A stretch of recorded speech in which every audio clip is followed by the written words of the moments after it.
Selamat malam pemirsa, 3 hari lalu aparat menangkap seorang warga negara Prancis di Cirebon, Jawa Barat karena memasuki markas komando daerah militer saat berburu Pokemon Go di malam hari. Sebelumnya istana dan juga instansi pemerintah lainnya telah resmi melarang permainan Pokemon Go di lingkungan kerja mereka karena bisa menyebabkan terganggunya suasana kerja dan juga terganggunya sistem keamanan di sana. Dan wacana untuk menutup permainan ini di tanah air sudah mulai disuarakan, tapi benarkah wacana tersebut akan menjadi sebuah keputusan dari pemerintah? Kita akan membahasnya dalam Talk to Ayu malam hari ini bersama sejumlah narasumber yang berkompeten. Saya Aryo Ardi, terlebih dahulu akan menyampaikan perkembangan berita lainnya. Pemirsa, dari Palu, Sulawesi Tengah dilaporkan, jenazah Santoso dan Muchtar masih berada di Rumah Sakit Bayangkara, Palu. Dan saat ini kedua jenazah masih harus menunggu selesainya tes DNA sebelum nantinya akan diserahkan ke pihak keluarga.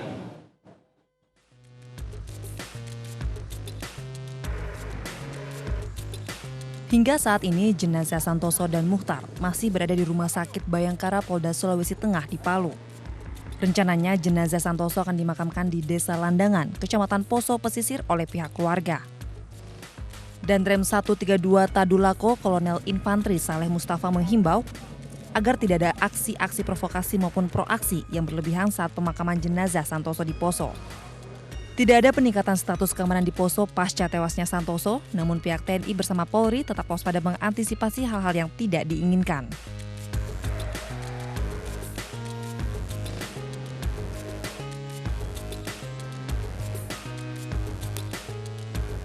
Sementara pihak keluarga Muchtar, salah satu jenazah yang tewas bersama pimpinan Mujahidin Indonesia Timur Santoso, mendatangi ruang instalasi forensik Rumah Sakit Bayangkara Palu Jumat pagi. Sejumlah keluarga dan kerabat dekat Muchtar yang didampingi polisi melihat langsung jenazah di ruang pendingin kamar jenazah Rumah Sakit Bayangkara Palu. Hingga saat ini belum dapat dipastikan kapan jenazah Santoso dan juga Muchtar akan diserahkan kepada pihak keluarga karena masih menunggu hasil tes DNA kedua jenazah.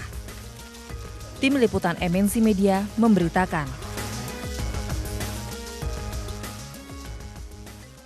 Pemirsa, Jaksa Agung HM Prasetyo masih merahasiakan waktu pelaksanaan eksekusi mati tahap ketiga. Dan sejauh ini Jaksa Agung baru bisa memastikan lokasi tempat akan berlangsungnya eksekusi mati.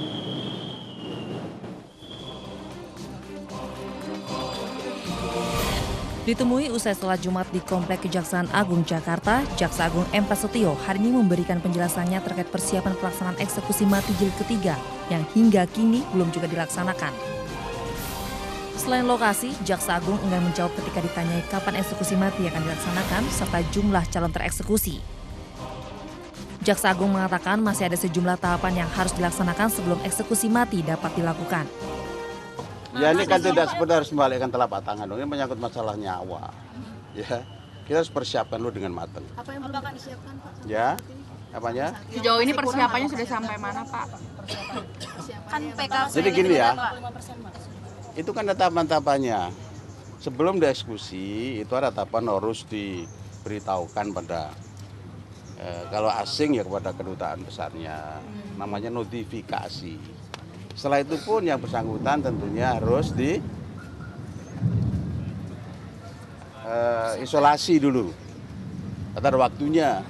Nah kita juga persiapkan nanti rohaniwan dan sebagainya, dokter, regu tembaknya dan sebagainya.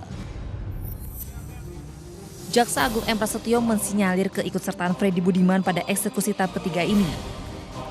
Sementara itu, dua warga negara asing lainnya, yaitu Mary Jane menurut Jaksa Agung, saat ini masih harus menunggu proses hukum yang sedang berjalan di Filipina, sementara Sergei Atloui menurutnya saat ini masih sakit. Dari Jakarta, Faris Al-Hasani, Novan Dwi Kusuma, MNC Media memberitakan.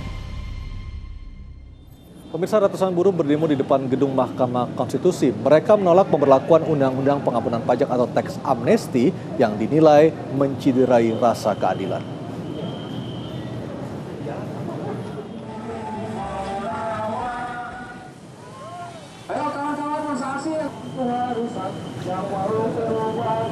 Ratusan buruh yang tergabung dalam Konfederasi Serikat Pekerja Indonesia Jumat siang menggelar unjuk rasa di depan gedung Mahkamah Konstitusi di Jakarta Pusat. Selain menyuarakan aspirasinya lewat pengerahan massa, para buruh juga mendaftarkan gugatan uji material agar MK membatalkan Undang-Undang Pengampunan Pajak atau teks amnesti yang baru saja berlaku. Ratusan buruh yang tergabung dalam KSPI membentangkan spanduk sebagai tanda protes adanya undang-undang pengampunan pajak. Menurut mereka, undang-undang tersebut dianggap tidak adil bagi kelompok masyarakat yang selama ini taat membayar pajak, termasuk kaum buruh melalui pajak penghasilan yang sudah dipotong saat menerima gaji setiap bulannya.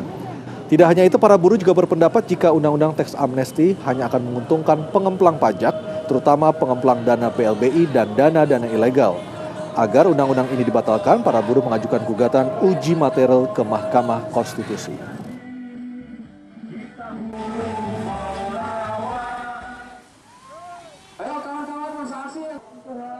Pemirsa, benarkah permainan Pokemon Go berbahaya bagi keamanan negara? Dan saat ini sudah mulai muncul wacana untuk menutup permainan ini di Indonesia. Kami akan segera kembali dengan dialognya usai pariwara.